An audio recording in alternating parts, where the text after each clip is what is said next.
देवस्य धीमहि धियो यो नः प्रचोदयात्। गांव में रहते थे तो अपना गांव का दिमाग था। अब तो स्काई लैब गिरने वाला था, स्काई लैब गिरने वाला था। तो शायद गुरुदेव ने सभी संस्थाओं को कहा गया कि भाई स्काई लैब गिर रहा है। पूरे भारत में हल्ला था, हर आदमी। तो हम लोगों को गांव में ये हुआ, बोले भाई खा पी लो नहीं तो ख़त्म होगा, पूरा गांव नष्ट हो जाएगा। हर गांव में यही चर्चा थी। अब हुआ तो हमारे जो कार्यवाहक जी थे कानूनगो साहब, उन्होंने कहा कि सब मंदिर में इकट्ठे होते थे और वो बताया बैठ जाते थे। हम सब लोग ये बैठ जाते थे। तो कार्यकर्ता, मैं पहले इसको नहीं मानता था तो पीछे बैठ गया था, मैं भी जाके बैठ गया। तो उन्होंने कहा कि बोले स्काई लैब गिर रहा है, गायत्री मंत्र बोलते हुए उसको हम धक्का मार रहे हैं, ऐसे भाव के मारो धक्का। अब हुआ क्या कि वो जिस दिन गिरने वाला था गिरा कहीं दूसरी जगह गिर गया, समुद्र में। तो बस उसी घटना को मैं तो इसको ये पीले कपड़े को हम कहते हैं भाई ब्राह्मण की हम पूजा करते हैं तो ये हमारे किसान लोग ब्राह्मण नहीं बनेंगे, दिमाग में था। पर वो सिद्ध हो गया कि अरे यार ये तो स्काई लैब गिरा दिया। गायत्री मंत्र का जप करना चालू किया। फिर शादी भी, सामूहिक शादियाँ निकली। तो हमारी शादी की बात आई तो हमने कहा सामूहिक शादी हम भी करेंगे। और हुआ तो बहुत सारी हमारे गायत्री पाटीदार लोगों ने नाम लिखा दिया और सब मना कर गए। समाज ने कहा इकट्ठा हो, बोले मना करो। तो फिर खाली एक ही शादी हम रहे। तो फिर हमारे घर भी बड़े भाई मना कर गए, माँ भी मना कर। हमने कहा कि नहीं हम तो करेंगे। और हमारे ससुर जी को हम लोग लाए, शादी कर ली। हमने कहा कि नहीं हमको नहीं ऐसे करना, हम आदर से शादी करें। अब हुआ तो घर में जरा तनाव हो गया। तो ऐसे में जगदीश भाई हमारे गांव में पहुंचे, बोले वहाँ युग गायकों की ज़रूरत है। तो हम फिर एक टीम 5, 6, 7, 8 लोगों की एक टीम थी। तो ओंकार जी भी थे उसमें, सब हम लोग थे। हमने कहा चलो। अब जब यहाँ आए एक युग शिल्पी करना चालू किया। तो 1981 की बात है, 25 दिसंबर 1981 में हम आए थे। गंगा स्नान करके आए और 1 तारीख से 1 जनवरी से युग शिल्पी में शिविर में चालू हुए। हमको संगीत का बहुत शौक, जाके बैठ जाते थे, करते रहते। तो अब उसमें क्या हुआ कि 4 बजे हम लोगों को गोष्ठी में बताया दिया गया कि भाई आप लोगों को यज्ञशाला साफ करनी है। हम सोचा यज्ञशाला, अब वो दिसंबर का महीना था, जनवरी का, हाथ में खूब ठंडी लगती थी। तो हम 5 लोग थे, 5, 6, 7 लोग थे। बोले ये खरगोन की टीम वाली यज्ञशाला साफ करेगी। हम यज्ञशाला साफ करने लगे। 8 दिन हुआ कि वो एक भाई को जाना था उसमें से, उन्होंने कहा कि हम भी जाते हैं, सब जाने। ओंकार जी देवराम मार से और हम 3 जन खाली रह गए। अरे भाई क्या है, अब वो सब तो चले गए। अब 1 महीने तक हम लोग ही रहे। उनका हम तो 10-9 दिन का सिर करके। अब हुआ क्या कि यज्ञशाला साफ करते, गुरुदेव ने एक दिन बुलाया। तो हम लोग चावल खाने जाते थे, हाथ ऐसे नहीं लगते थे, इतना फूल गया था हाथ। यज्ञशाला साफ करते थे तो हाथों में से खून निकलने लग गया था, फूल गया था। तो मैंने कहा कि मैं गायत्री मंत्र का जप करूँ तो ऐसे लगे कि ख़त्म हो जाएंगे यार, ये रहेगा कि नहीं। तो ऊपर गए, गुरुदेव ने गोष्ठी उसी दिन बुलाई। बोले बेटा तुम लोगों को कोई मन में बात हो तो बता देना। पर मेरे को किसानी आदमी थे अपन। हमने कहा भाई गुरुदेव मन को कि एक समस्या है। बोले क्या है बेटा कि बता।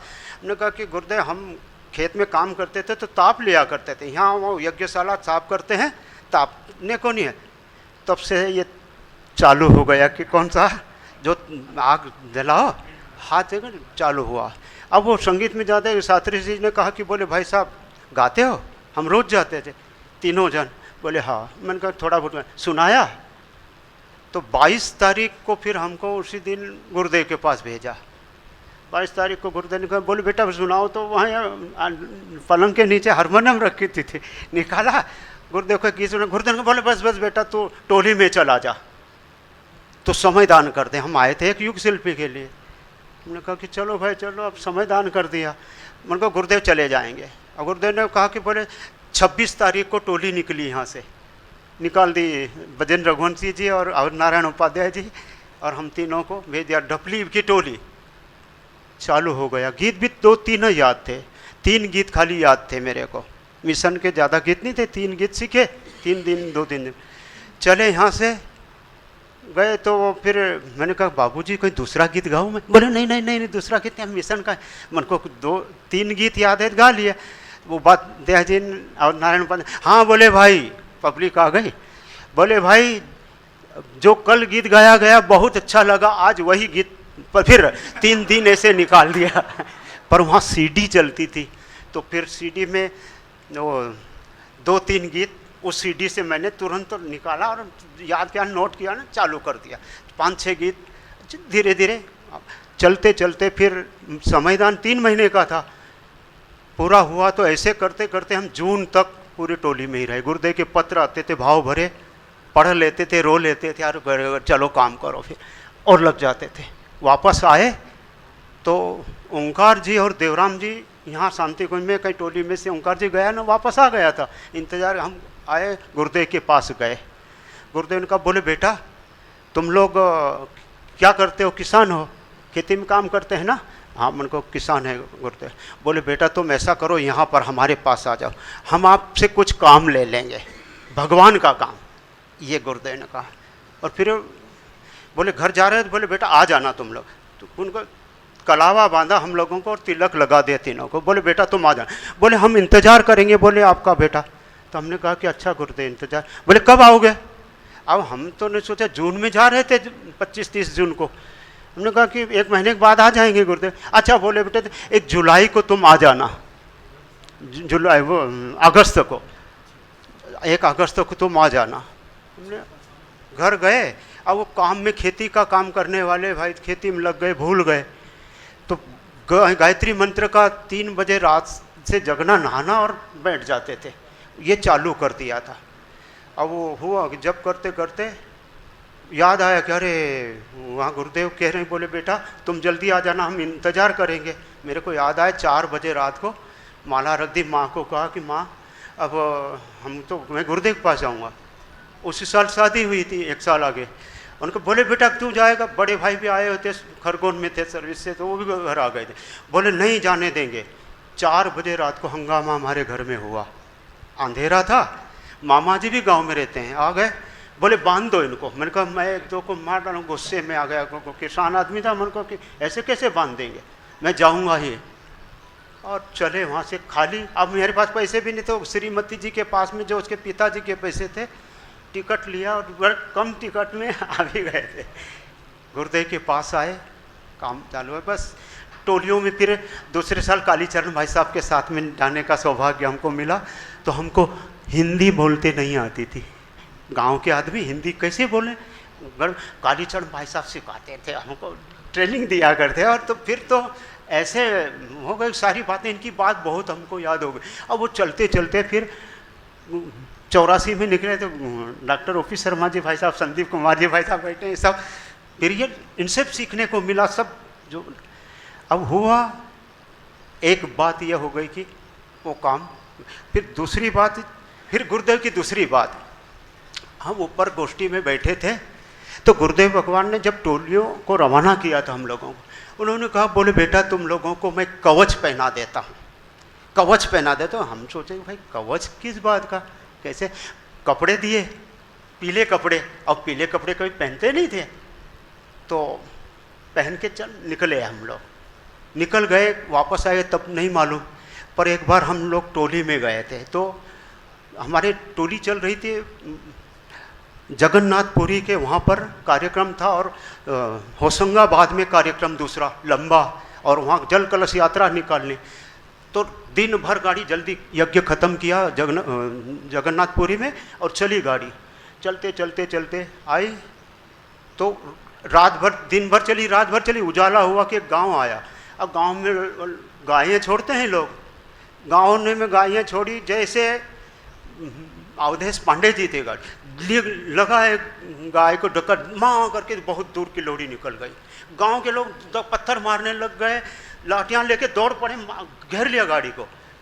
अब गाड़ी कह रहे मारो मारो, पर गाड़ी पे पास आता, अरे बोले ये तो महाराज लोग हैं, अरे ये महाराज लोग हैं, अरे बोले रुको रुको, सब हल्ला हो गया और बच गए। तो गाय माता खड़ी हुई और चल दी जिसको ठोकर लगी थी भगवान के, गांव वाले के गायत्री माता की जय, बोले गायत्री माता के लिए, गाय माता बच गई।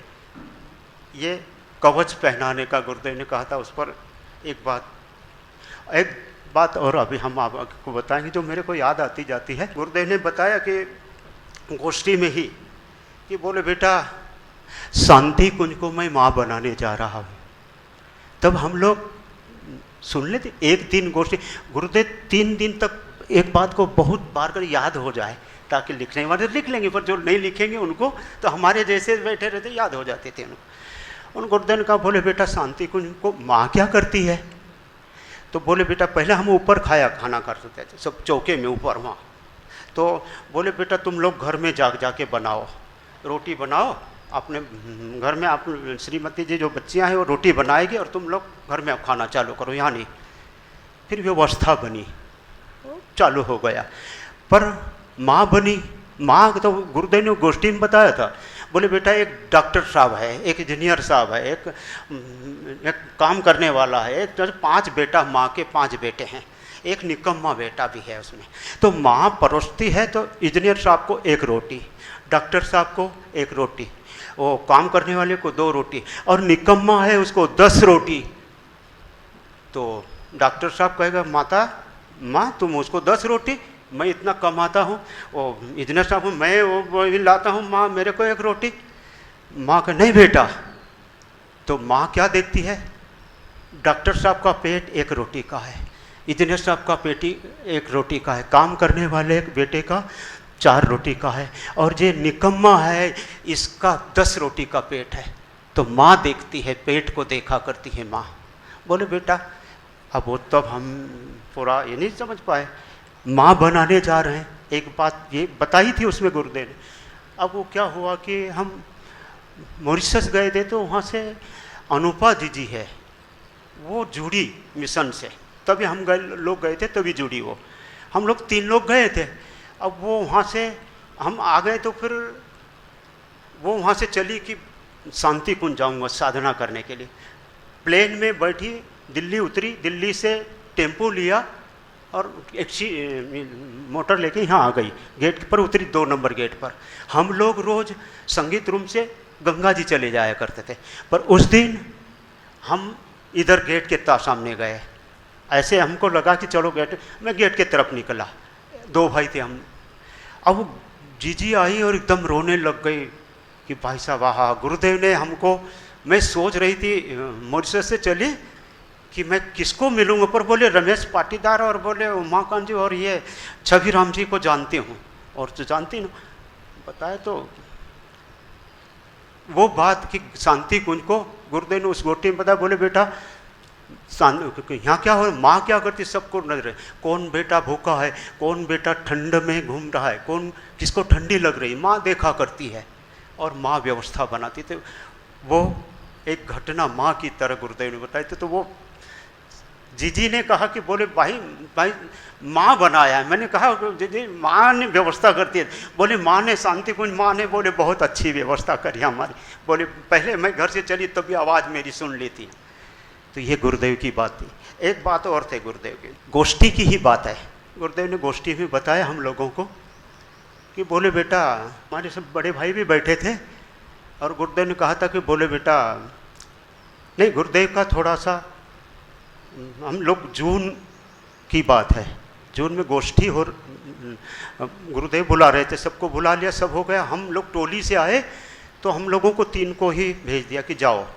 3 लोग थे हम। तो गुरुदेव सूजन हल्का सा आ गया था, तो ऐसे लगता था, पर हम कोई समझ नहीं पाए और बैठ गए। गुरुदेव ने कहा बोले बेटा, उस गोष्ठी में बात बताई थी गुरुदेव ने। बोले बेटा मैं आप लोगों को मेरे मन की बात बताता हूँ। तो मैंने इंजीनियर मैनेजर से लगाकर नाली साफ करता है उसको भी बुलाया है, और मेरे मन की आज बात बताता हूँ। क्या भाई मन की बात? बोले बेटा मैं आज नई गायत्री आपको बताता हूँ। तो गायत्री के बारे में कुछ बात बताई। उन्होंने कहा गुरुदेव ने, बोले बेटा गायत्री, नई गायत्री क्या है? बोले बेटा जो गायत्री मंत्र का जप करता है तो अपनी परीक्षा भी देनी पड़ती है। बोले क्या है, हम गायत्री मंत्र जप कर रहे थे, सफल हो रहा है कि नहीं हो रहा है, क्या मालूम, कौन देखेगा। बोले बेटा डॉक्टर जो साइंटिस्ट बनते हैं, जो मास्टर बनते हैं, इनका तो पेपर कोई और जायजा करता है, कोई दूसरा आके देखता है, उनको डॉक्टर की डिग्री दे देता है। पर बोले गायत्री मंत्र की बेटा, बोले गायत्री मंत्र की, बोले बेटा अपने को ही चेक करना पड़ता है, अपने को ही डिग्री देना पड़ता है। बोले कैसे, तो बोले बेटा उसमें क्या है कि गायत्री मंत्र का जप करते हैं और कोई आप पर गुस्सा हो जाए और आपको क्रोध नहीं आए तो बोले बेटा मानना कि गायत्री माता हमारी मंत्र का जप सफल हो गया, गुस्सा ना आए। बोले बेटा कोई एक चाटा मार दे और गुस्सा नहीं आए तो समझ लेना कि गायत्री माता प्रसन्न हो गए, हमारी गायत्री माता खुश है, हमारी सफल है। ये बात भी गुरुदेव ने अंतिम गोटी में। फिर उसी बात में आगे लेके बताया, गुरुदेव ने कहा कि बोले बेटा विपत्तियाँ आती है मनुष्य पर, बारे में अंतिम में बता, बोले बेटा सागर में नाव चलती है तो उसमें दो प्रकार के लोग बैठे रहते हैं, एक तो समझदार और एक ना समझ होते हैं। दो प्रकार के लोग सागर में नाव चल रही है बैठे रहते हैं। अब क्या होता है कि बोले बेटा नाव चलते चलते नाव लकड़ी की होती है तो छेद हो जाते हैं लकड़ी की नाव में, तो पानी भरने लगता है, नाव में पानी भरने लगता है। तो बोले बेटा पानी भरने लगता है तो क्या है, समझदार लोग पानी फेंकने लग जाते हैं, नाव में से समझदार लोग पानी फेंकने, और ना समझ लोग क्या करते हैं, ना समझ देखते हैं, अरे दिखाई नहीं पड़ता है तेरे को, तो आंखें नहीं है तेरी, बोले तू देख तो सही ये पानी भर रहा है, मर जाएंगे अब तो भर जाएगा। तो बोले बेटा क्या करता है, वो सागर में कूद जाता है। तो सागर में कूद जाता है तो बचता है कि नहीं मालूम नहीं, पर बेटा फिर वो पानी फेंकने वाले फेंकते रहते हैं, समझदार तो क्या उनको वो नाव बच जाएगी, सागर पार हो जाए, नहीं। बोले बेटा भगवान देख लेता है, बोले भगवान देख लेता है, भगवान दौड़ पड़ता है और आता है, डोरी पकड़ के 7 समुद्र पार करता है, डोरी पकड़ के 7 समुद्र पार कर देता है। बोले बेटा समझदार ना समझ तो दोनों प्रकार के। तो अपन यहाँ है, हमने सोचा कई घटनाएं भी होती है तो मैं सोचता हूँ तुरंत कि समझदार और हमारी ही नासमझी से कुछ होता है, और ऐसे करके समाधान करते हैं। और फिर आगे और कभी याद आएगी तो बराबर बताएंगे। मैं यहाँ शांति कुंज में 90 अप्रैल में आया था, और अप्रैल में मई में 1 माह का शिविर किया। उससे पूर्व पिताजी जुड़े हुए थे, बाकी कोई इंटरेस्ट नहीं था, क्योंकि गांव के रहने वाले हैं तो खेल कूद में अपने मस्त रहते थे। लेकिन वहाँ जो गायत्री परिवार के भाई बहन जो आते थे पीले वस्त्र में, उनको देख करके मन में बड़ी प्रसन्नता होती थी। लेकिन पिताजी यहाँ पे 86 में आए, शिविर वगैरह करके गए। फिर यहाँ से जाने के बाद वो मिशन के प्रति इतना समर्पित हो गए कि रात दिन ड्यूटी के अलावा, सुपरवाइजर्स थे स्वास्थ्य विभाग में, ड्यूटी के अलावा खाली मिशन के काम में ही बहुत संलग्न थे। तो धीरे धीरे हम लोग भी उसमें भागीदारी अपना बनाते रहे। अप्रैल में पहली बार पिताजी के साथ यहाँ शांति कुंज आने का अवसर मिला। मई में एक मासिक शिविर किए। उसी क्रम में गुरुदेव का एक बार दर्शन हुआ, जो खिड़की से होता था ऊपर चौका तरफ जा कर के। तो हम दर्शन के लिए गए तो गुरुदेव कुछ लिख रहे थे या क्या, तो सिर उनके नीचे तरफ था। तो ऐसे दर्शन किए, फिर थोड़ा आगे बढ़े। फिर उसके बाद मैंने कहा यार गुरुदेव का चेहरा नहीं देख पाए। फिर ऐसे झांके, गुरुदेव ऐसे देख रहे थे, तो उसका दर्शन हुआ। मेरा अपना दुर्भाग्य है कि मई में विदाई के बाद चला गया और गुरुदेव का 2 जून को अपना शरीर त्यागे थे, जिसमें मैं नहीं रह पाया। फिर यहाँ से जाने के बाद में पढ़ाई लिखाई में मन नहीं लगता था। फिर पिताजी बोले शांति कुंज जाओगे क्या? तो हमने कहा बहुत अच्छी बात है, चले जाएंगे। फिर मैं अगस्त में पुनः यहाँ आ गया और श्रद्धांजलि पर्व में खूब मन लगा करके सेवा किए यहाँ, श्रमदान वगैरह।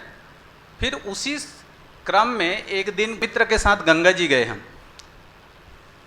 तो गंगा जी में जाने के बाद मैं अपना गांव तरफ तालाब वगैरह या उसमें थोड़ा तैरता था, तो एक मित्र थे, उनको बोला, मैंने कहा इसको पार कर जाऊंगा गंगा जी को। तो उन्होंने कहा नहीं कर पाओगे। तो मेरे को इतना वो कर दिए कि मैंने ये पांडव घाट में अपना कपड़ा वगैरह उतार के मैंने कहा छलांग मार दिया।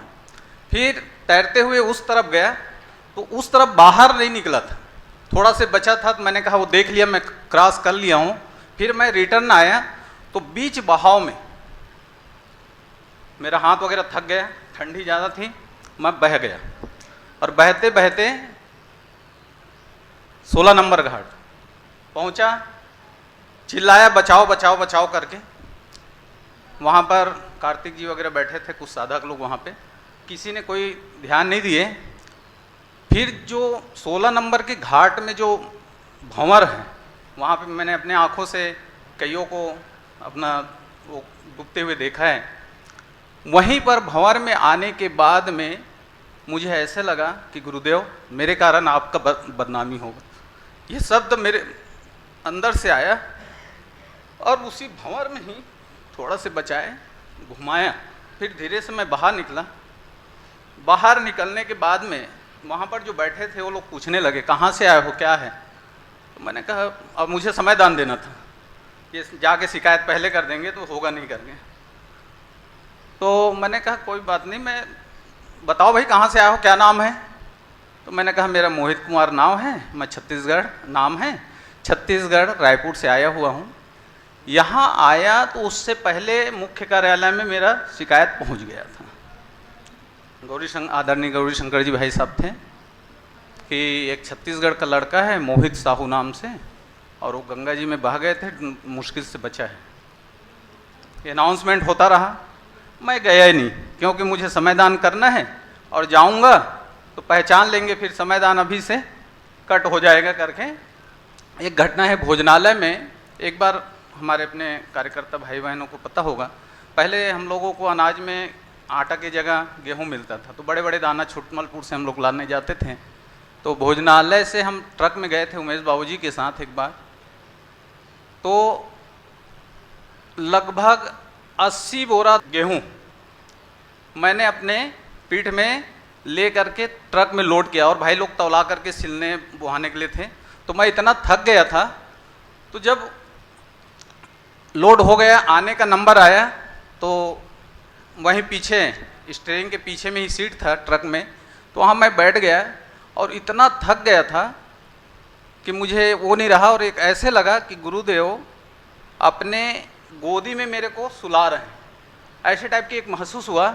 और मैं इतना उसमें आराम से सोया और यहाँ आके उसी ताजगी के साथ फिर उठा और अपने काम में फिर लग गया।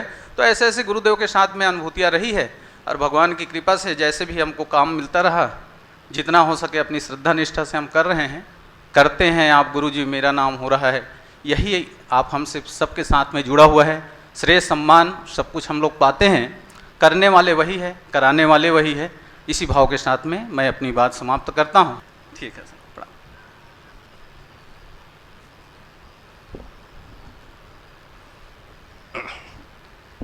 परम पूज्य गुरुदेव के संपर्क सानिध्य में मैं 1980 से आया। विद्यार्थी जीवन में ही उनका और हमारा संपर्क हुआ।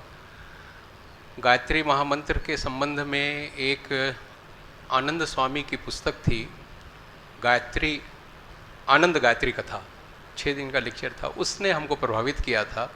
और संयोग से 1980 में हमारे मोहल्ले में एक 9 कुंड का यज्ञ हुआ था, जिसमें धर्मनाथ झा करके एक बिहार से आए थे, और 9 दिन का यज्ञ उन्होंने संपन्न कराया था। मेरी इच्छा जिज्ञासा हुई कि मैं उस यज्ञ में भाग लूं, तो मैंने अपने पिताजी से कहा कि भाई इस यज्ञ में जाना चाहता हूं। गायत्री मंत्र अखंड ज्योति हमारे यहाँ 1974 से आती थी, लेकिन वो अखंड ज्योति पिताजी पढ़ते थे और अपने रखते थे। हम लोगों के लिए कोई उसमें इंटरेस्ट का वैसा कभी हमारा मन उसको खोलने का किया भी नहीं था।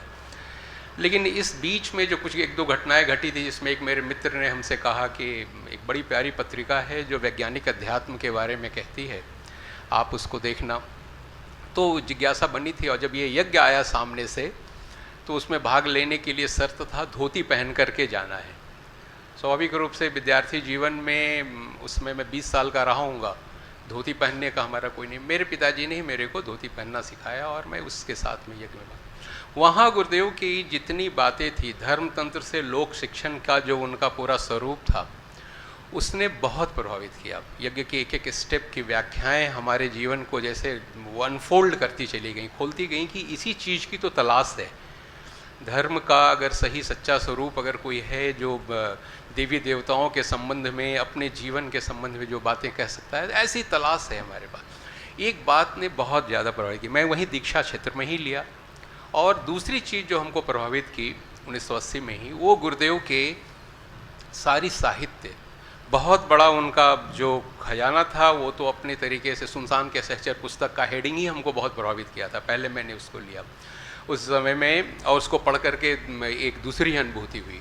और जितने महान पुरुषों का जो उन्होंने ट्रैक्ट्स बुक में रखा था, वो हमारे लिए बहुत अतुलनीय था। ऐसा लगा कि ऐसा कोई महापुरुष हो सकता है जो सभी धर्मों के लोगों के बारे में कहता हो, जो सबके बारे में अनबायस्ड होकर के, चाहे उसमें मोहम्मद ईसा मसीह भी थे, तो मोहम्मद साहब भी थे, भगवान बुद्ध और महावीर के बारे में भी है, तो महान पुरुषों से लेकर वैज्ञानिकों से लेकर संतों, सुधारकों, शहीदों का वो ट्रैक्ट्स हमको बहुत प्रभावित किया था।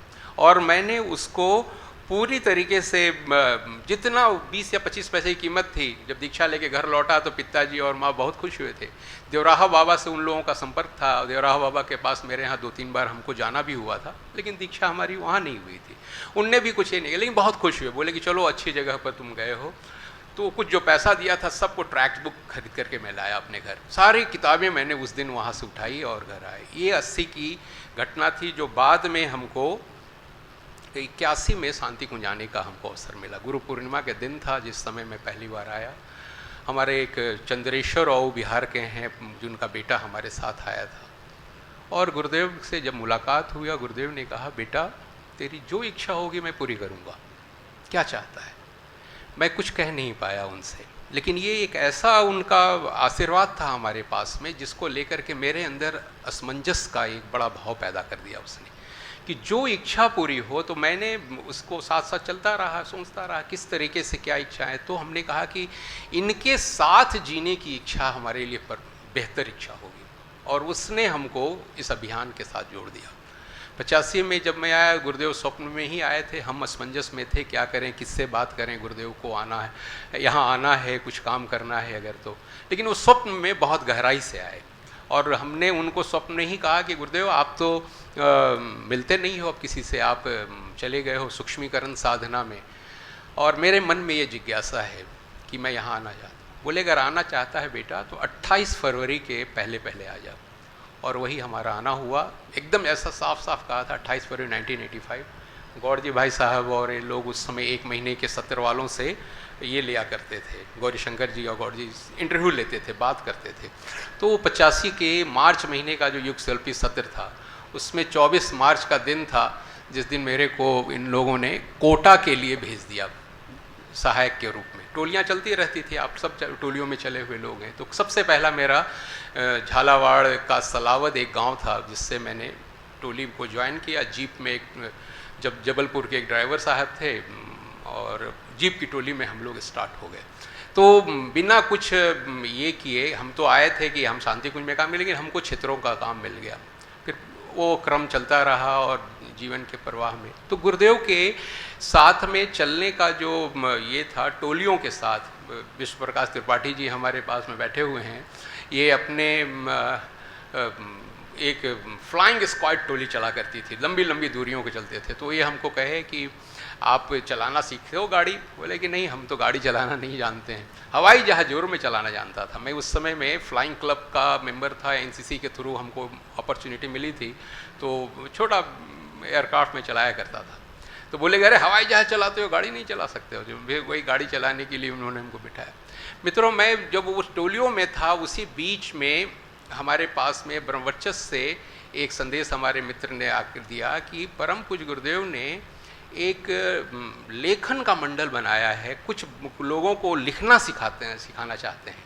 मैं टोली में चल रहा था, पत्र उनका आया, मैंने बिना पूछे तुम्हारा नाम दे दिया है। अगर तुम भाषण बोलने का, क्षेत्र में जाकर के मंचमाला का अगर लोभ संवरण कर सको तो एक तुम्हारे लिए अपॉर्चुनिटी है ऐसी कि गुरुदेव के पास बैठने का मौका मिलेगा। बड़ा अच्छा उसका पत्र था, और मेरे लिए तो जैसे लॉटरी खुलने की बात थी। आए थे हम लोग गुरुदेव के पास के लिए, और वो उस समय से जब गुरुदेव का वो 86 का समय था, जिस समय गुरुदेव ने ब्रह्मवर्चस्व से ही लोगों को बुलाने का क्रम चालू रखा था, और वो टोली हम लोगों के गुरुदेव के पास बैठने लग गई। अब सप्ताह में 2 दिन का बैठने का जो क्रम चलता था, वो अपने में बहुत ही अद्भुत समय था, जिसमें हम लोगों ने बहुत ही अच्छे दिन बिताए। और वो ऐसा सब कुछ था जिसमें गुरुदेव छोटी छोटी बातों के लिए हम लोगों से ये किया करते थे, चर्चाएं करते थे। शुरू के दिनों में अक्सर मैं अपने संस्मरणों में आप लोगों के बीच में शेयर करता रहा हूँ कि सप्ताह भी नहीं बीते थे, 10 दिन बीते थे, हम लोगों को बहुत नाराज़गी गुरुदेव ने दिखाई। एक दिन सुबह 5 बजे की गोष्ठी, हम लोगों को समझ में नहीं आ रहा था, 5 बजे की गोष्ठी तो आप वरिष्ठों की गोष्ठी होती थी, आज ब्रह्मवर्चस्व की गोष्ठी कैसे हो गई है? हम लड़कों को सबको बुलाया था उन्होंने, जब हम लोगों को वो 12 बजे दिन में बुलाया करते थे। 12 बजे दिन में जब उनका क्रम होता था हम लोगों को सुनने का, तो पढ़ने पढ़ाने के क्रम का इनिशियल स्टेज था, जिसमें किताबें पढ़ना, उसमें से कुछ लेख निकालना, अपने तरीके से फॉर्मेट करना, गुरुदेव को सुनाना, ये काम था। उस दिन की गोष्ठी में हमारे लिए एक बहुत ही बड़ा डीप मैसेज था जो हमारे पास में आया कि गुरुदेव लगातार अपनी बहुत सारी बातें बोलते रहे, हम लोगों को नाराज़गी भी दिखाते रहे कुछ कि तुम लोग ऐसे नहीं कर रहे हो। लेकिन सबसे मूल में जो बात थी, जो 2-3 बार उन्होंने हम लोगों को समझ बतलाई कि बेटा हम तुम्हारे मनों में घुसना चाहते हैं, तुम घुसने नहीं देते। ये बहुत गजब से 3 बार 4 बार वो दोहराते रहे, बेटा हम तुम्हारे मनों में घुसना चाहते हैं, तुम घुसने ही नहीं देते। मैं मन में सोचता रहा कि गुरुदेव के पास चल कर आ गया, शरीर भी दे दिया, मन भी यही काम कर रहा हूँ, अब तो मैं कुछ सोचता भी नहीं हूँ, जो गुरुदेव चाह रहे हैं उसके। अब इसके बाद भी ये क्या कह रहे हैं कि मनों में घुसना चाहते हो, घुसने नहीं देते हो, ये मेरे समझ में नहीं आ रही थी बात। लेकिन हिम्मत नहीं थी गुरुदेव से पूछने की। डांट तो काफ़ी पड़ी थी बातों के लिए, जो भी थी, और अलग बातें थी। लेकिन वो जो बात थी, जब नीचे उतर करके हम लोग आए तो हमारे दोस्त ने हमसे कहा कि एकदम सही गुरुदेव ने कहा है। रामकृष्ण परमहंस भी यही कहते थे कि किसी का गुरु ब्रह्मा भी क्यों ना हो जाए, ब्रह्मा जी गुरु बन करके तुम्हारे जीवन में आ जाएं, भगवान विष्णु और शंकर आ जाएं, लेकिन वो तुम्हारा भला नहीं कर सकते। कब तक? जब तक तुम अपने अंदर उसके लिए ग्रहणशील नहीं हो, अपना दरवाजा नहीं हो। गुरुदेव ने भी यही दरवाजा खोलने का उपाय बतलाया, तो हमेशा ही था कि एक कमी छोड़ो, एक अच्छाई ग्रहण करो। तो वो बोले कि एकदम सही गुरु जी ने कहा है, वो चाह रहे हैं कि हम लोग अपने व्यक्तित्व को और उनके लिए खोलें, और इस खोलने के क्रम को हम लोगों को फिर आगे बढ़ाया हम लोगों ने। लेकिन उनका जो माँ वाला रूप दिखा, नेक्स्ट डे हम लोग जब सब अपने अपने जो काम था उस काम को लेके भी नाराज़गी थी उनकी कि शायद हम लोग अच्छे से काम नहीं कर रहे थे, तो लेख ले जा करके पढ़ करके जब उनको हम लोगों ने सुनाया, तो मेरे दोस्त ने कहा कि गुरुजी आप इस तरीके से जब डांटते हो ना तो हम लोगों को डर लग जाता है। मैं आपको बतलाऊं, क्षण भी नहीं लगा था हम लोग गुरुदेव की आंखों में आंसू देखे, एकदम भरे आंखों से वो बोलते हैं कि बेटा मैं तुम लोग को डांटता नहीं हूं, मैं तुम लोग को गढ़ता हूं। उनको ऐसा लगा कि जैसे वो उनके ऊपर हम लोगों ने एक इल्जाम जैसा लगा दिया है कि आप डांटे सो हम लोगों को डर लगा, तो उनको लगा बेटा मैं तुम लोग को डांटता नहीं हूं, मैं तुम लोगों को गढ़ता हूं। और उनकी आंखों का आंसू और ये बात जो थी हम लोगों के दिलों को तो अंदर कहीं बहुत गहराई में जा चुकी थी। गुरुदेव हम लोग को गढ़ने के लिए ही उस आव में दे रहे थे, सेंक रहे थे, अपनी छोटी बड़ी बातों के साथ हम लोगों को बतला रहे थे। अपना बड़ा दिल में उन्होंने एक अरमान लेकर के पहले कहा था कि ब्रह्मवर्चस्व संस्थान में मैंने एक बड़ा सा लंगर चलाया था, भोजन सब बनाए, सब मिल बांट करके खाएं। बेटा अगर तुम लोग चाहो तो कर सकते हो। हम लोगों का वो मंडली था, हम लोग सब बैचलर्स थे, तो वंदनीय माता जी को उन्होंने कहा कि माता जी इन बच्चों को से भोजन बनवाने की बात है, भोजन बनाएंगे, बच्चे बना करके खाएंगे अपने से। तो वो बनाने क्रम में तो माता जी ने कहा कि देख ये गुरु जी की कढ़ाई है जो मैं तुमको दे रही हूँ, 25 साल मैंने इसमें गुरुदेव को खाना बना करके खिलाया है। तो कढ़ाई है, बर्तन है, सब तवा और बेलन चकला सब मिल गया हम लोगों को। हम लोग अच्छे से याद है, ब्रह्मवर्चस्व तक हम लोग उसको बजाते हुए यहाँ से लेकर के गए थे कि आज से अब हम लोग को भोजन बनाने का क्रम हमारा चला। मित्रों, उस भोजन के साथ गुरुदेव ने बहुत दिल से हम लोग को जोड़ कर बराबर रखा। उस भोजनशाला ने हम लोगों के अंदर एक और व्यापक रूप से, मतलब संवेदनाओं का एक संसार खोलने में वो भोजन का, खाना बनाना हमको तो आता नहीं था, तो जितेंद्र को आता था, वही बनाते थे, लेकिन धीरे धीरे हम लोगों को उन्होंने सिखाया भी। गुरुदेव हमेशा पूछते थे उसके बारे में कि कैसे करता है, गेहूं धोता है कि नहीं धोता है आटा पिसाने के लिए। उस ज़माने में तो सब कुछ ऐसा होता था, तो गुरुदेव ने उसको एकदम मॉनिटर करके देखते थे कि ये लोग, तो किसी ने शिकायत कर दी कि ये लड़के लोगों को खाना वाना बनाना आता नहीं है, मोटा मोटा टिक्कर बना के ऐसे ही खा लेते हैं। तो श्रद्धेय डॉक्टर साहब और वीरेश्वर भाई साहब की ड्यूटी लगी उस दिन ये देखने जाने के लिए कि ये लोग खाते कैसा हैं। तो इनके आने की बात हुई और नेचुरली हम लोगों का जो खाना, तो हम लोग क्लासिकल खाना बनाने वाले लोग थे, मतलब पतली से पतली रोटियां ही बन जाती थी। बहुत सारे यहाँ वरिष्ठ लोग बैठे हैं जो उस लंगर का है सो आनंद उठाए हुए हैं कि कैसे, और मोटी मोटी रोटियां स्वाभाविक थी कि जब जल्दी जल्दी बनाना है तो मोटी भी बनती है। लेकिन जैसे ही वीरेश्वर राय साहब को, डॉक्टर साहब को जब हमने देखा कि आए हैं, वो लोग खाने ही का टेस्ट करने के लिए आए थे कि अगर ये खाना ठीक से नहीं खाते हैं तो भोजनशाला बंद होगी। 88 की बात है ये, लेकिन उसमें हम लोग एग्ज़ाम पास कर गए थे, बहुत अच्छे से पास कर गए थे। नेचुरली वो सब कुछ था, तो गुरुदेव का वो प्यार था, गुरुदेव की वो हम लोगों के साथ की भावनाएं जो हम लोगों को उन्होंने बराबर से इसमें लेखन के क्लास के समय में ही, हमारे बड़े भाई जो हैं फ़ौज में हैं, वो चल कर के आए एक दिन, तो हमने परम पूज्य गुरुदेव के साथ की, उनकी सन 80 में ही जब थे, तो एक सगने जी करके थे जो छत्तीसगढ़ में रहते थे, उन्होंने मेरे बड़े भाई को प्रेरित किया था। तो दीक्षा उन्होंने 81 में ले ली थी, लेकिन उस समय फ़ौज जब ज्वाइन किया उसके बाद उनका एक पोस्टिंग लेह में आई, और लेह की पोस्टिंग को उस समय भी बहुत डेंजरस पोस्टिंग माना जाता था, बहुत अपने आप में बड़ी पोस्टिंग थी। वो चल के आए बिफोर ज्वाइनिंग। मैं आपको बतलाऊं कि मन में उनके जो भी भावनाएं रही होगी, गुरुदेव उनको सुनते रहे, और हम दोनों बैठे बात करते रहे गुरुदेव से। गुरुदेव ने कहा कि बेटा तू करता क्या है? बोले मैं तो फौजी हूँ, और फौज में तो अच्छे फौज में थे, इसका मतलब तुझे लड़ाइयाँ होंगी तो फिर तू गोली चलाएगा, दुश्मन को मारेगा, बाकी समय में तैयारी करता होगा। बोले हाँ गुरुजी ऐसा ही कुछ है। तो बोले फिर हमारी ओर इशारा किया कि देख ये तेरा भाई जो है ना, तेरे से बड़ा फौजी।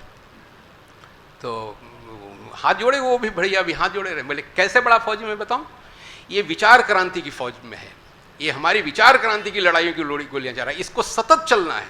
इसकी लड़ाई किसी बाहर के दुश्मन से नहीं है, इसकी लड़ाई अपने अंदर के दुश्मन से भी है, और बाहर में भी हमारी बातों को करता रहता है। तो ये जो गुरुदेव का संदेश था, तो बड़े भैया बड़े प्रभावित हुए, बोले हाथ जोड़े, बोले कि फिर तो गुरुजी आप हमको भी अपनी इस फौज में शामिल कर लो। उन्होंने कहा बेटा समय आएगा तो मैं जरूर तुम्हारे प्यार में ध्यान करूंगा, ऐसा कह के, लेकिन और बाकी कुछ नहीं कहा। बड़े भैया नीचे उतरने लगे और गुरुदेव उठ करके आए, एकदम और विशाल लगे देख करके। अब वो जितने तरीके से बर्फ पर मौत हो सकती थी वो सब गिनाया उन्होंने कि तू, तेरी गाड़ी नहीं स्लिप करेगी, तेरा ये नहीं होगा, ये नहीं, सब गिना दिया एक तरफ से। बेटा तू निश्चिंत होकर के पहाड़ की उस पोस्टिंग में जा, तेरा कुछ नहीं होगा। तो उनके मन में शायद भय भी ऐसा होगा, लेकिन बोला नहीं, और जिस तरीके से आश्वासन का हाथ वैसे करके उन्होंने खड़ा किया था मित्रों। और उनके वो 3 साल की पोस्टिंग थी, उसमें आसपास में बहुत कुछ हुआ उस समय में, लेकिन जैसे वो कहते थे कि जैसे कोई हमको हमेशा एक संरक्षण दे के गुरुदेव हमको बचाते रहे। तो परम पूज्य गुरुदेव के उस व्यक्तित्व का हम लोगों के पास में बालमन था, जो अपने तरीके से चंचल रहता था, घूमने के लिए जाने का। तो एक बार हम लोगों ने प्लान किया था पौंडीचेरी जाने का, 88 की बात है। तो हम लोग बड़ा मन बना करके नहीं जाएंगे, सूर्य अरविंदो आश्रम जाएंगे, घूम करके आएंगे। तो घूम करके आने की बात करने लगे, जब गुरुदेव उसने परमिशन देने के ऐसे कोई मूड में नहीं बन रहे। फिर एक उन्होंने बात कही बड़ा इंटरेस्टिंगली, बोले बेटा एक काम कर ले, कहाँ कहाँ घूमने जाना चाहते, दुनिया सारी देख लेगा। बोले तखत को ऐसे कहा कि मेरे तखत को जरा ऐसे खसका ले आगे, और मेरी तू 7 परिक्रमा तू लोग कर ले, सारी दुनिया हो गई, कहाँ जाएगा तू? तो मेरी 7 परिक्रमा कर ले। अब फिर भी हम लोग बहुत ढीठ, हम दोनों ही हाथ जोड़ के खड़े रहे, गुरुदेव अभी तो आप यहाँ हो ही, 7 परिक्रमा तो हम लोग कभी कर लेंगे, अभी हम लोग को पांडिचेरी जाने दो। So that was the one of the very interesting, जिसमें उन्होंने साफ सा कहा कि मेरी परिक्रमा कर ले। तो भगवान शिव ही है, सो गणेश जी को परिक्रमा कराए थे, लेकिन हम लोग उस गणेश बन करके उनकी परिक्रमा का प्रत्यक्ष में तो सौभाग्य जरूर नहीं उठा पाए, लेकिन उनका प्यार हम लोगों को बहुत मिला निश्चित तौर से, और उसकी ही आज ताकत है जिसके साथ हम लोग इस कार्य में लगे और चलते हुए जहाँ जहाँ उन्होंने जिन जिन मोर्चों पर रखा, छोटे बच्चों के साथ काम कराया, चाहे विभिन्न विभागों में जिन चुनौतियों के साथ उन्होंने दिया, मैं आज अपने आप को बहुत संतुष्ट महसूस करता हूँ कि भगवान के काम में मैं अपने आप को लगा सका हूँ। हरि अनंत, हरि कथा अनंता। अपनी बात को मैं यहीं समाप्त करता हूँ।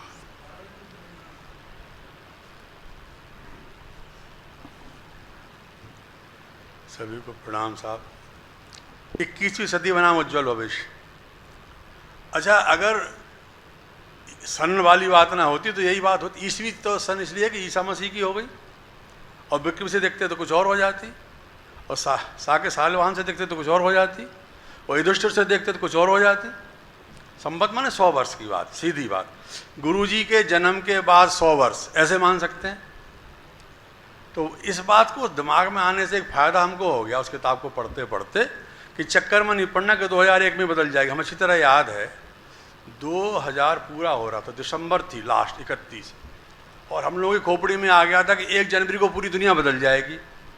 उस वक्त हमारी ड्यूटी लगी थी बनारस में, वहाँ वो कोई एक कार्यक्रम हो रहा था जिसमें वो थे आपके हिंदू परिषद वाले सिंघल जी, अशोक सिंघल जी, और कोई लोग भी थे, और वहाँ बड़ा भारी कार्यक्रम था। तो रात को ही लगा हम रात को सोएंगे और सवेरे 21 सदी आ रही है तो उज्जवल भविष्य आ जाएगा, और उसी की तैयारी चल रही है। एक झटका लगा, और झटके लगे, फिर और झटके लगे। तो अकल में अब एक बात आ गई है कि पूज्य गुरुदेव भगवान के जन्म लेने से 100 वर्ष तक को गिन लेना चाहिए। और हमारा एक भांजा है, उसने जाने कहाँ से कौन सी किताब में पढ़ लिया गुरु जी की, तो वो कहता है कि ये सब कुछ जाके 36 के आसपास कहीं शब्द में ढूंढा उसने, तो कहाँ तालमेल बैठता। अखंड जो साहब कब से पब्लिश हुई 38 में, तो उसी के आसपास उसको लगा। अब उससे 100 वर्ष गिन लो तो कितने हो जाए, 2038 39 जो मानना हो, पर 36 में तो धमाका हो ही जाएगा ऐसा लगता है, दिख ही जाएगा किस सदी का उज्जवल भविष्य। उस किताब में क्या लिखते हैं गुरुजी बहुत सी बातें लिखते लिखते ये बात कहे, ये आबादी वाली बात जो नवान पांडे जी ने सुनाई थी, फिर और सुनाई, समस्याएं सारी होती चली गई। उसके बाद एक बात अटकती है दिमाग, जो आज सूर्य शेयर करते हैं कि वहाँ गड़बड़ी क्या हुई है। वैज्ञानिक खोज पहले ना हुई हो ऐसा नहीं हुआ है। आदमी की खोपड़ी जहाँ भी रही उसने कुछ ना कुछ खोज की है। फल गिरा ऊपर से, गुरुत्वाकर्षण का नियम खोज गया, भगवान ने दिया। एक भाई ने एक बात कही थी ब्रह्म वर्चस्व में, बोले साहब भगवान जो देना चाहता वो भगवान ही देता है। हमने पूछा कैसे, बोले भगवान चाहता था पहले राजा लोग संभाल लेंगे दुनिया को, उन्होंने नहीं संभाल पाया, फिर फलाने संभाल लेंगे, उन्होंने नहीं संभाल पाया, फिर सांबा संभाल लेगा, उसने नहीं संभाल पाया। बोले अब भगवान ने तय कर लिया है कि अध्यात्मवाद संभालेगा इसको। बड़ा जोरदार बात है। तो हमारी समझ में पूरी बात आई नहीं, हम भगवान चाहता है कैसे। तो उन्होंने बड़े प्यार से समझाया, बोले वैज्ञानिक के पास जो वैज्ञानिकता आई, सोच आई है, वो किसकी दी हुई है। हमको समझ में नहीं आया क्या कह रहे हैं ये। फिर मैंने पूछा आप क्या कहना चाहते, तो उन्होंने समझाया कि फल तो ढेरों गिरे होंगे नीचे, ढेरों बार गिरे होंगे, हो सकता है उसी के आसपास गिरे हो, उसी खोपड़ी पे गिरे हो, लेकिन वो क्षण ऐसा क्षण था जब भगवान ने क्लिक कर दिया और उसके दिमाग में वो विज्ञान आ गया। आज तक चला आ रहा है, हाँ दिमाग में बैठे। भगवान देना चाहता है तो आता है। अब भगवान क्या देना चाहता है, इस पर बात उन्होंने टिकाई की सदी उज्जवल भविष्य में। हुआ क्या, विज्ञान ने नुकसान नहीं दिया। विज्ञान को नुकसान देने वाला नहीं कह सकते। गुरुदेव की किताब है एक दूसरे के सहोदर, अध्यात्म और विज्ञान और पूरक, ये 2 किताब बहुत जोरदार है। तो विज्ञान ने ऐसी कौन सी खोज कर दी जो नुकसानदायक है। विज्ञान, ये विज्ञान, वो विज्ञान, चारों तरफ विज्ञान, जेब में विज्ञान, हाथ में विज्ञान, किसी किसी दिल में विज्ञान लगा, पेसमेकर, तो नुकसान तो नहीं किया उसने। पर एक दिक्कत गुरुजी कहते हो गई, वहाँ जीवात्मा कहाँ है, अच्छा सोचने से धर्म कहाँ है, पुण्य कहाँ है, ढेर सारी विचारधारा आ गई। तो हम तो इतनी बात समझ पाए अभी तक, अगर युग बदलेगा, 21वीं सदी आएगी तो बदल क्या जाएगा? गुरुदेव कहते हैं, आप सब कहते हैं, उसका चिंतन बदलेगा और प्रत्यक्ष से परोक्ष की ओर उसकी अनुभूति बढ़ेगी। एक किताब पढ़ने को मिली थी, परोक्षानुभूति, तो वो वही है जो अध्यात्म अपने यहाँ पहले था, उसी को लाना पड़ेगा। तो 21वीं सदी उज्जवल भविष्य की संभावना तभी बनेगी जब हम सब के दिमाग में अध्यात्मवाद की सही स्थिति उभरेगी। और गीत भी गाते हम, सही रूप उभरेगा उस दिन मानव के उत्थान का, जिस दिन होगा मिलन विश्व में। तो अभी धर्म जो है, धर्म की परिभाषा बड़ी विचित्र सी हो जाती है। धर्म बोले साहब क्या बोले? जो कर्तव्य धर्म भी धर्म है, मंदिर जाना भी धर्म है, लेकिन यहाँ अध्यात्म से संबंध है उसका कि परोक्ष को भी अनुभव करें। अभी हमारी वाणी में है, इन्फॉर्मेशंस हैं आत्मा की, परमात्मा की, कर्मफल के सिद्धांत की, लेकिन अनुभव में नहीं है। और ज्ञान के बारे में एक महात्मा कहते हैं कि ज्ञान ही गुरु है, ज्ञान ही भगवान है, प्रज्ञानम ब्रह्म। तो जब वो परोक्ष का ज्ञान हमको आ जाएगा, और ज्ञान के लिए उन्होंने कहा ज्ञान इंफॉर्मेशन को नहीं कहते, हमको बहुत याद हो गया, बहुत सुना सकते हैं, ये तो इंफॉर्मेशन है। ज्ञान कहते हैं अनुभव को, अनुभव जो हमने कर लिया हो वही ज्ञान है, और वही हमारा गुरु है। तो ऐसी बात गुरुजी कहना चाहते उसमें कि अगले दिनों ऐसा नहीं है नुकसान हो जाएगा। अदृश्य में ताना बाना चल रहा है, उसमें बहुत जोरदार लिखते हैं वो, अदृश्य में ताना बाना चल रहा है और घटनाएं पहले घट जाती, उतरती धरती में बाद में है। ऐसी बहुत सी अपने पास घटनाएं हैं गुरुजी की और बड़े भाइयों ने सुनाई हैं कि देखो ये घटना वहाँ घटनी थी और ये अब घट रही है। और ज्योतिषी लोग भी अपने ताना वाना देखते हैं, भगवान जाने वो क्या है, गढ़ते है, पर विद्या तो है, इसमें दो राय नहीं है। और अच्छा, और अगर ये इनमें दम नहीं होती तो फिर बाद में उसमें लिखा भविष्यवाणियों के बारे में। ये किताब साहब लिखी कब गई है? 21वीं बना उज्जवल भविष्य 88-89 में लिखी गई। और वो लिखते हैं 2 जनवरी को, उस वक्त वो लिख रहे हैं, तो उस वक्त से अगर 100 वर्ष लो तो और आगे निकल जाती गाड़ी, लेकिन कुछ ना कुछ घट रहा है। और वो कहते हैं ऐसा धमाका शब्द लिखा गुरुजी ने उसमें, ऐसा धमाका होगा कि लोग बदलने के लिए मजबूर हो जाएंगे। तो धमाका तो प्रत्यक्ष आज हो ही गया, सबने मुंह में पट्टी बांध ली, सब सुधर गए, विज्ञान धरा रह गया। और उसमें एक बात उन्होंने और सबको याद है साहब, क्या कहें अब, वो कह रहे हैं जो बुद्धि, विज्ञान की बुद्धि नुकसानदायक नहीं है, पर उसके चिंतन में खराबी थी कि हम ही सबके दादा हो जाएं, चाहे अमेरिका हो चाहे चाइना हो, इसी तरह सारा करते रहे हो। तो वो सबसे बड़ा होने की होड़ में, दादागिरी दिखाने के चक्कर में उस विज्ञान को, उस बुद्धि को लगना चाहिए था निर्माण में, और वो लग गया विध्वंस की ओर। उन्होंने कहा हमारे पास 100 अणुबम में, तो चाइना क्या कह, उसके पास 120 है, वो कह रहा हम 100 बना लेंगे। अब बना लेंगे तो कहाँ जाएंगे?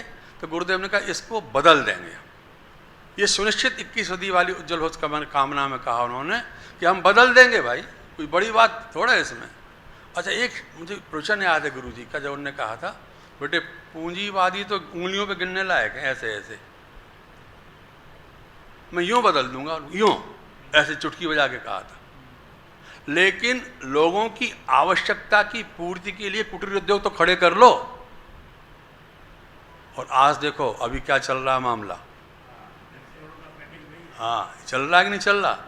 अब गुरुजी की बात नहीं सुनी तो ने चांटा मार दिया उनके हाथ में, मतलब गुरुजी माने, भगवान माने, जो भी समझ लो वो, मतलब वो देख रहे थे, यूं कह सकते हो। चलो कहते हैं गुरुजी की पार्टी के प्रवक्ता कह लो, ऐसे कह लो, तो वो चांटा मारा और सुधर गए सब। अब अपने आप घर में बनाएंगे, इसके बगैर नहीं चलता साहब, बिना मॉल जाए नहीं चलता, बिना फिल्म के नहीं चलता। एक बहुत बड़ी समस्या दिखती थी कि ये प्रदूषण कैसे ठीक होगा। नोमान पांडे जी ने भी सारा किया था, आप सब ने किया है। कैसे फैल रहा था? कारों से। और कारें कहाँ जाएंगी और प्रदूषण कैसे रुकेगा, हम सब देख लिए। तो ये किताब तो कह ही रही, और पढ़ेंगे तो और बातें मिलेंगी, पर विश्वास करने की चीज़ एक हो रही है, गुरुदेव ने जो लिखा है वो होगा अवश्य, आना ही है उसको शानदार युग। लेकिन हमें तब तक अपनी बुद्धि को बदल लेना ही चाहिए, बुद्धि को व्यवहार को, माने चिंतन को, चरित्र को और व्यवहार को। और चिंतन चरित्र व्यवहार की व्याख्या करने की आवश्यकता यहाँ है नहीं है। जो चिंतन में हो, चरित्र में परिलक्षित होना चाहिए और व्यवहार उसी स्तर का होना चाहिए। कथनी करनी एक होनी ही चाहिए, इसी का नाम अध्यात्म है। और बाकी अध्यात्म की बातें किसको याद नहीं है? परमात्मा है, कर्मफल का सिद्धांत है। एक बार किसी ने कहा था युग बदल जाएगा तो क्या हो जाएगा? सब सोच प्रश्न करते हैं 21वीं सदी में बदल क्या जाएगा? तो एक ही चीज़ बदलेगी, आदमी का सोचने का और करने का तरीका। तो हम सबके सोचने का तरीका बदलना ही चाहिए। और सोचने के तरीका तो बदलेगा पर दूसरे के लिए बदलेगा, और बदलना अपने लिए।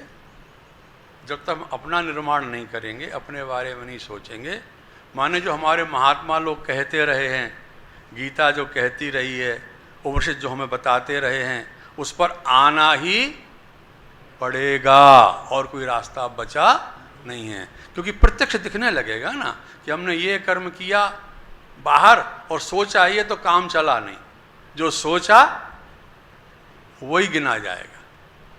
जो किया, सतयुग और उसकी वर्णन करते हुए तुलसीदास जी ने लिखा कि सतयुग और कलयुग में एक बहुत बड़ा अंतर है। तो लगा सतयुग बड़ा होगा, महान होगा, पर बोले ना कलयुग महान है। बोले क्यों? बोले इसलिए कि सतयुग में सोचा हुआ पाप भी लग जाता है और जब तक पुण्य करो नहीं तब तक उसका प्रभाव नहीं पड़ता, बच जाते हैं उससे, पुण्य का लाभ नहीं मिलता। और कलयुग में विशेषता क्या है? बोले कलयुग में विशेषता यह है कि पाप अगर दिमाग में आ भी रहा है और क्रिया तक वह नहीं पहुंचा है तो उसका फल अभी नहीं मिलेगा। बोले क्यों? देखो कितनी बड़ी साइंस है। उस सतयुग का एनवायरनमेंट है अच्छा, सतयुग का एनवायरनमेंट है अच्छा, और एक खुराफा तुम्हारे दिमाग में कहां से आ गया? तो ये तुम्हारा ही हो गया ना। और कलयुग में एनवायरनमेंट है गंदा, और अच्छा विचार कहां से आ गया? तो ये भी तुम्हारा ही है। इसलिए वह कर्म तुम्हारा है और यह कर्म भी तुम्हारा है। पर अभी हम जहां जी रहे हैं ना ये सतयुग है और ना ये तो 50-50 चल रहा है। तो अभी हमें चिंतन को भी ठीक करना पड़ेगा और कर्म ठीक हो जाए इसका पुरुषार्थ भी करना पड़ेगा। 21 सदी सुनिश्चित आने वाली है। ढेर सारे भविष्यवक्ताओं ने कहा है, उसको दोहराने की यहाँ आवश्यकता नहीं है। पर एक ही बात है, पूर्ण विश्वास रखें कि आने वाला समय, चाहे 21वीं सदी कहें, चाहे संवत कहें, चाहे संवत्सर कहें, चाहे शके कहें, और चाहे युधिष्ठिर की कहें। और अपने पंचांग में तो सृष्टि का भी वर्ष जोड़ा है। युधिष्ठिर से तो 5000 वर्ष हो गए, विक्रमादित्य कितने वर्ष हो गए हैं। पर जो समय आ रहा है वो मजबूर कर रहा है। और गुरुदेव ने कहा इसका ताना बाना ऊपर बुलना शुरू हो गया है। बस ऊपर भविष्य है, उतरने वाला है, अच्छा समय आएगा। इसकी संकल्पना हम सबको रहना चाहिए और बिना डरे अच्छे काम में जुट जाना चाहिए। और ये मानना चाहिए कि हम अच्छे काम करेंगे, अच्छा सोचेंगे, अच्छा व्यवहार करेंगे तो हमारी गारंटी हो जाएगी अगले युग में ज़िंदगी में सांस ले पाएंगे। इसी भाव के साथ बनी बात समाप्त। ओम द्यौः शांतिरंतरिक्षं शांति पृथिवी शांतिरापः शांतिरौषधयः शांतिः वनस्पतयः शांतिर्विश्वे देवा शांति ब्रह्म शांतिः सर्वगं शांतिः शांतिरेव शांतिः सामा शांतिरेधि। ओम शांतिः शांतिः शांतिः सर्वारिष्ट सुशांतिर्भवतु। YouTube चैनल शांति कुंज वीडियो गायत्री परिवार को सब्सक्राइब करें एवं बेल आइकन जरूर दबाएं ताकि गायत्री परिवार की विभिन्न गतिविधियों की जानकारी आपको मिलती रहे।